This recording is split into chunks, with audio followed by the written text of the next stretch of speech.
Hi everyone, today we are discussing about Kafka components. Kafka components లో మనకు producer అంటే ఏంటి, కన్జ్యూమర్ అంటే ఏంటి, బ్రోకర్స్ అంటే ఏంటి, cluster, topic, partitions, offset, consumer groups, zoo keeper. So ఇవన్నీ మనకు కాఫ్కా కాంపోనెంట్స్ కిందకైతే వస్తాయి. సో ఈచ్ కాంపోనెంట్ గురించి అయితే మనము క్లియర్గా నేర్చుకుందాము. ఇక్కడ చూసుకున్నట్లయితే మనము ప్రీవియస్ వీడియోలో కాఫ్కా అంటే ఏంటి, కాఫ్కా ఎక్కడి నుండి డెవలప్ అయింది అండ్ కాఫ్కా ఎందుకు యూజ్ చేస్తాము, హై లెవెల్ వర్క్ ఫ్లో అనేది అయితే నేర్చుకున్నాము. హై లెవెల్ వర్క్ ఫ్లోలో మనము పబ్ సబ్ మోడల్ అనేది అయితే చూసాము. ప్రొడ్యూసర్ అండ్ కన్జ్యూమర్స్ ఉంటారు అండ్ కాఫ్కా సర్వర్ ఉంటుంది.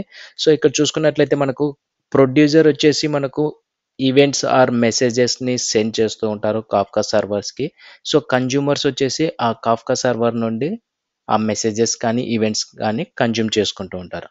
సో ఇక్కడ చూసుకోండి, మనకు the Kafka broker is nothing but just a server. In simple words, a broker is just an intermediate entity that helps in message exchanges between a producer and consumer. So producer ఎప్పుడైతే మనకు messages are ఈవెంట్స్ని Kafka సర్వర్కి send చేస్తారో అప్పుడు కన్జ్యూమర్స్కి ఏదైతే ఎప్పుడైతే అవసరమో requirement ఉంటుందో, like ఆ మెసేజెస్ని read చేసుకోవాలనుకుంటున్నారో అప్పుడు కన్జ్యూమర్స్ ఆ కాఫ్కా సర్వర్ని సబ్స్క్రైబ్ చేసుకొని ఆ మెసేజెస్ని కన్జ్యూమ్ చేసుకుంటారు. సో ఈ విధంగా మనకు పబ్ సబ్ మోడల్ అనేది అయితే వర్క్ అవుతూ ఉంటుంది. మనకు ప్రొడ్యూసర్ అంటే ఎవరు అండ్ కన్జ్యూమర్ అంటే ఎవరు అండ్ కాఫ్కా సర్వర్ అంటే ఏంటి అనేది అయితే నేర్చుకున్నాము. ఇప్పుడు మనము కాఫ్కా క్లస్టర్ గురించి కూడా నేర్చుకుందాము. ఇక్కడ కాఫ్కా క్లస్టర్ అంటే మనకు ఇక్కడ పై ఇమేజ్లో చూసుకున్నట్టయితే వన్ కాఫ్కా సర్వర్ అనేది అయితే ఉంది. సో మనము ఆల్రెడీ ప్రీవియస్ వీడియోలో నేర్చుకున్నాము డిస్ట్రిబ్యూటెడ్ కాఫ్కా సిస్టమ్ అనేసి. సో ఇక్కడ distributed means like we have multiple servers we can create, right? So for different regions we can create the multiple servers. So అదే విధంగా మనకు ఇక్కడ చూసుకున్నట్లయితే కింది ఇమేజ్లో మనకు మల్టిపుల్ బ్రోకర్స్ అనేది అయితే క్రియేట్ చేసుకున్నాం. Broker is nothing but Kafka servers. There can be one or more brokers in the Kafka cluster. ఒక కాఫ్కా క్లస్టర్లో మల్టిపుల్ కాఫ్కా బ్రోకర్స్ అనేది అయితే క్రియేట్ చేసుకున్నాము. దాన్నే మనము కాఫ్కా క్లస్టర్ అని చెప్పుకోవచ్చు. ఓకే, ఇక్కడ మనము ప్రొడ్యూసర్ కాంపోనెంట్ గురించి అయితే తెలుసుకున్నాము, కన్జ్యూమర్ కాంపోనెంట్ గురించి అయితే తెలుసుకున్నాము, కాఫ్కా సర్వర్ అంటే ఏంటి, ఓకే, అండ్ కాఫ్కా క్లస్టర్ అంటే ఏంటి అనేది అయితే నేర్చుకున్నాము. అండ్ నెక్స్ట్ వీడియోలో నెక్స్ట్ స్లైడ్లో మనం ఇక్కడ చూసుకున్నట్లయితే ఎప్పుడైతే ప్రొడ్యూసర్స్ ఈవెంట్స్ కానీ మెసేజెస్ కానీ కాఫ్కా బ్రోకర్కి సెండ్ చేస్తారో అప్పుడు కన్జ్యూమర్స్ అనేవాళ్ళు కన్జ్యూమ్ చేసుకుంటారు. అప్పుడు మనకు ఇక్కడ కన్జ్యూమర్ చూసుకున్నట్లయితే hey broker give me all payment messages. So ఇక్కడ చూసుకున్నట్లయితే మనకు కాఫ్కా బ్రోకర్లో లాట్స్ ఆఫ్ పేమెంట్ మెసేజెస్ ఉన్నాయి అండ్ బుకింగ్ మెసేజెస్ ఉన్నాయి, రీఛార్జ్ మెసేజెస్ ఉన్నాయి. ఓకే, సో మనకు ఈ కన్జ్యూమర్స్ పేమెంట్ రిలేటెడ్ మెసేజెస్ కావాలనేసి అడుగుతుంది. సో అప్పుడు మనకు ఇక్కడ కొంచెం కాన్ఫ్లిక్ట్ అనేది అయితే వస్తుంది, ఏ పేమెంట్ డీటెయిల్స్ ఇవ్వాలి అనేది. సో అందుకనేసి మనకు ఇక్కడ చూసుకున్నట్లయితే మళ్ళీ కన్జ్యూమర్ అడుగుతుంది give me payment related all the messages. Payment related all the messages అంటే మనకు పేమెంట్ మెసేజెస్ ఏవైతే ఉన్నాయో అవన్నీ ఇవ్వమనేసి అయితే అడుగుతుంది. సో నెక్స్ట్ ఆ కాఫ్కా బ్రోకర్లో మనకు డిఫరెంట్ టాపిక్స్ క్రియేట్ చేసుకున్నామంటే కేటగరైజ్గా మనము మెసేజెస్ని సెండ్ చేసుకున్నట్లయితే ఇక్కడ చూసుకున్నట్లయితే పేమెంట్ మెసేజెస్ పేమెంట్ టాపిక్కి, బుకింగ్ మెసేజెస్ బుకింగ్ టాపిక్కి, ఇన్సూరెన్స్ మెసేజెస్ ఇన్సూరెన్స్ టాపిక్కి, ఈ కేటగరైజ్డ్ చేసుకొని based on that topic we will send the messages through producer. Okay, then consumers ఈజీగా ఆ టాపిక్ని సబ్స్క్రైబ్ చేసుకుని ఆ టాపిక్లో ఉన్న మెసేజెస్ని ఈజీగా కన్జ్యూమ్ చేసుకుంటారు. సో ఇది మనకు టాపిక్ కాన్సెప్ట్. ఓకే, ఇక్కడ చూసుకున్నట్లయితే సింపుల్గా ఎంప్లాయీ టేబుల్ వచ్చేసి ఎంప్లాయీ టాపిక్లో ఉన్నాయి, పేమెంట్ టేబుల్ వచ్చేసి పేమెంట్ టాపిక్లో ఉన్నాయి. సో మనకు మల్టిపుల్ కన్జ్యూమర్స్ అనేది వాళ్ళు ఉంటారు. సో మల్టిపుల్ కన్జ్యూమర్స్ వచ్చేసి ఇక్కడ చూసుకున్నట్లయితే మనకు కన్జ్యూమర్ 1 కన్జ్యూమర్ 3కి ఎంప్లాయీ టాపిక్ డీటెయిల్స్ కావాలి. సో ఎంప్లాయీ టాపిక్లో ఉన్న మెసేజెస్ డీటెయిల్స్ అనేది ఈజీగా కన్జ్యూమ్ చేసుకుంటారు, ఎందుకంటే ఆ టాపిక్కి సబ్స్క్రైబ్ చేసుకొని ఈజీగా అందులో ఉన్న డేటాని కన్జ్యూమర్ 1 కన్జ్యూమర్ 3 వాళ్ళు రీడ్ చేసుకుంటారు.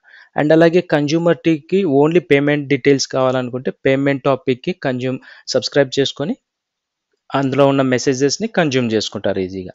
సో ఇక్కడ మనకు మల్టిపుల్ కన్జ్యూమర్స్ అనేవాళ్ళు ఉన్నారు. Okay, okay. టాపిక్ అంటే set of messages are grouped by category like payment related messages payment టాపిక్‌లోకి వెళ్తుంది. ఇన్స్యూరెన్స్ రిలేటెడ్ మెసేజెస్ ఇన్స్యూరెన్స్ టాపిక్‌లోకి వెళ్తుంది. ఇట్లా ఒక గ్రూప్ ఆఫ్ మెసేజెస్ ఒక కేటగిరీ లాగా ఒక టాపిక్ అనేది అయితే క్రియేట్ చేసుకొని అందులోకి ప్రొడ్యూసర్స్ పుష్ చేస్తూ ఉంటారు. ఈజీగా కన్జ్యూమర్స్ కన్జ్యూమ్ చేసుకుంటారు. ఓకే. అండ్ పార్టిషన్స్ వచ్చేసరికి మనకు Kafka is a distributed system. So we can break the Kafka topic into multiple parts. ఇప్పుడు ఒక టాపిక్ క్రియేట్ చేసుకున్నాము పేమెంట్ టాపిక్. అందులో మల్టిపుల్ పార్ట్స్ లాగా డివైడ్ చేసుకుంటాము. ఓకే. ఇక్కడ చూసుకున్నట్లయితే మనకు ఇది ఒక టాపిక్ అనుకుంటే ఒక టాపిక్‌లో మల్టిపుల్ పార్ట్స్ లాగా డివైడ్ చేసుకొని అందులో ఈచ్ పార్ట్‌లో మనం మెసేజ్ అనేది అయితే సెండ్ చేసుకోవచ్చు. And distribute those parts into different machines. This concept is called topic partitioning అంటాము. సో పార్టిషన్స్ అంటే నథింగ్ బట్ ఒక టాపిక్లో డిఫరెంట్ పార్ట్స్గా క్రియేట్ చేసుకొని ఆ పార్ట్స్లలో మనం మెసేజ్ అనేది అయితే స్టోర్ చేసుకుంటూ ఉంటాము. So each part is noun as partitions. Okay. మనకు కాఫ్కా బ్రోకర్లో మల్టిపుల్ టాపిక్స్ క్రియేట్ చేసుకోవచ్చు. ఈచ్ టాపిక్లో మల్టిపుల్ పార్ట్స్ లాగా డివైడ్ చేసుకోవచ్చు. ఈచ్ పార్ట్లో మెసేజ్ అనేది అయితే స్టోర్ అవుతూ ఉంటుంది. So we can decide the number of partitions for a topic during Kafka topic creation. And ఇక్కడ సెకండ్ పాయింట్ చూసుకున్నట్లయితే partitions will give the better performance and high availability. So ఒక టాపిక్లో multiple partitions అనేది అయితే create చేసుకోవచ్చు అంటున్నాము. So ఎప్పుడైతే topic create చేస్తున్నామో ఆ టాపిక్లో ఎన్ని పార్టిషన్స్ కావాలనేది కూడా మనం క్రియేట్ చేసుకోవచ్చు. ఓకే. సో ఇప్పుడు ఒక టాపిక్ క్రియేట్ చేస్తున్నాము అందులో మల్టిపుల్ పార్ట్స్ అనేది అయితే కావాలి మనకు. సో మల్టిపుల్ పార్టిషన్స్ అనేది క్రియేట్ చేసుకోవచ్చు. ఎన్ని కావాలి, ఒక 3 పార్టిషన్స్ కావాలా 4 పార్టిషన్స్ కావాలా అనేది మనం డిసైడ్ చేసుకోవచ్చు when creating the topic creation. Okay. ఎప్పుడైతే టాపిక్ క్రియేట్ చేస్తున్నామో అప్పుడే పార్టిషన్స్ కూడా డిఫైన్ చేసుకోవచ్చు.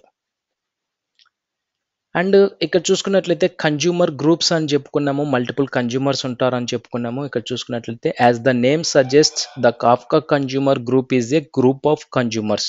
Multiple consumers combine to share the workload. It is just like dividing the piece of large task among multiple individuals. For suppose ఇక్కడ మనకు 4 consumers ఉన్నారు, but 3 consumers అనేది 3 topics one టాపిక్లో 3 partitions నుండి డేటా అనేది consume చేసుకున్నాం. ఒకవేళ మనకు కన్జ్యూమర్ 1 అనే వాళ్ళు డౌన్ అయినప్పుడు అప్లికేషన్ అనేది డౌన్ అయినప్పుడు సో కన్జ్యూమర్ 4 అనే కన్జ్యూమర్ ఈ టాపిక్స్లో నుండి ఈ పార్టిషన్స్లో నుండి డేటా అనేది కన్జ్యూమ్ చేసుకుంటారు. సో అందుకే మనకు మల్టిపుల్ కన్జ్యూమర్స్ అనేది అయితే క్రియేట్ చేసుకుంటాము. ఓకే. ఒక కన్జ్యూమర్ డౌన్ అయినప్పుడు ఇంకొక కన్జ్యూమర్కి వర్క్ అనేది అయితే తీసుకుంటూ ఉంటుంది. సో ఇక్కడ చూసుకున్నట్లయితే a sequence number is assign to each message in each partition of a Kafka topic. The sequence number is called offset. మనం చెప్పుకున్నాము ఒక టాపిక్లో ఎన్ని పార్టిషన్స్ కావాలనేది అయితే క్రియేట్ చేసుకోవచ్చు. ఇక్కడ చూసుకున్నట్లయితే 3 పార్టిషన్స్ ఉన్నాయి. ఈచ్ పార్టిషన్లో ఒక్కొక్కసారి మెసేజ్ అనేది అయితే వస్తూ ఉన్నాయి. సో ఈచ్ మెసేజ్కి ఒక యూనిక్ ఐడి అనేది అయితే డిఫైన్ చేసుకుంటున్నాము. Unique ID means sequence number అనేది అయితే అసైన్ చేస్తుంది. సో ఈ సీక్వెన్స్ నెంబర్ అనేది అసైన్ చేస్తుంది to each message in each partition of a Kafka topic. దీన్నే మనము ఆఫ్సెట్ అంటాము. Okay. Kafka cluster stores stream of messages where every message is identified by a unique ID called offset. చెప్పాం కదా మనకు Kafka క్లస్టర్లో multiple Kafka brokers ఉంటారు. Multiple Kafka బ్రోకర్స్లో each బ్రోకర్లో మనము each topics అనేది అయితే క్రియేట్ చేసుకోవచ్చు, రిక్వైర్డ్ టాపిక్స్. అండ్ ఈచ్ టాపిక్లో ఎన్ని పార్టిషన్స్ కావాలి అనేది అయితే క్రియేట్ చేసుకోవచ్చు. ఈచ్ పార్టిషన్లో ఆఫ్సెట్స్ అనేది ఉంటాయి, ఎందుకంటే యూనిక్ ఐడి అనేది అయితే యాడ్ చేస్తూ ఉంటుంది when the message come in to the partitions. Okay. And last zoo keeper అనేది మనకు తెలుసు. కాఫ్కా క్లస్టర్లో మనకు మల్టిపుల్ బ్రోకర్స్ అనేది అయితే ఉంటారు. మల్టిపుల్ బ్రోకర్స్లో మనకు మల్టిపుల్ టాపిక్స్ ఉంటాయి. మల్టిపుల్ టాపిక్స్లో మల్టిపుల్ పార్టిషన్స్ ఉంటాయి. అండ్ కన్జ్యూమర్స్ ఉన్నారు, ప్రొడ్యూసర్స్ ఉన్నారు. సో ఈ విధంగా మనకు జూ కీపర్ ఏ విధంగా వర్క్ అవుతుందంటే ఈ కాఫ్కా క్లస్టర్లో ఉన్న మెటా డేటాని మెయింటైన్ చేయడానికి జూ కీపర్ అనేది అయితే యూజ్ చేస్తూ ఉంటాము. So Kafka is a distributed system and it uses Zookeeper for coordination and to track status of Kafka cluster nodes. It also keeps track of Kafka topic, partitions, offset, etc. చెప్పాను కదా, Kafka క్లస్టర్లో ఉన్న meta డేటాని maintain చేస్తూ ఉంటుంది, track చేస్తూ ఉంటుంది ZooKeeper service. So దీన్ని ఏ విధంగా మనము వర్క్ చేస్తాము జూ కీపర్తో, కాఫ్కా క్లస్టర్తో అనేది నేను నెక్స్ట్ వీడియోలో చెప్తాను. ఏ సాఫ్ట్వేర్స్ ఇన్స్టాల్ చేసుకోవాలి, ఎలా ఇన్స్టాల్ చేసుకోవాలి, ఎలా వర్క్ చేసుకోవాలనేది అయితే నెక్స్ట్ వీడియోలో నేర్చుకుందాము. సో సింపుల్గా ఉంటుంది, ఎటువంటి ఇబ్బంది అయితే ఉండదు. సో ఈ వీడియో మీకు అర్థమైందనేసి అయితే అనుకుంటున్నాను. అండ్ నెక్స్ట్ వీడియోలో జూ కీపర్ ఏ విధంగా వర్క్ అవుతుంది, ఏ విధంగా ఇన్స్టాల్ చేసుకోవాలి, కాఫ్కా క్లస్టర్ ఏ విధంగా ఇన్స్టాల్ చేసుకోవాలి అనేది అయితే క్లియర్గా ఎక్స్ప్లెయిన్ చేస్తాను. సో నెక్స్ట్ వీడియోలో కలుద్దాం. Thank you. By by.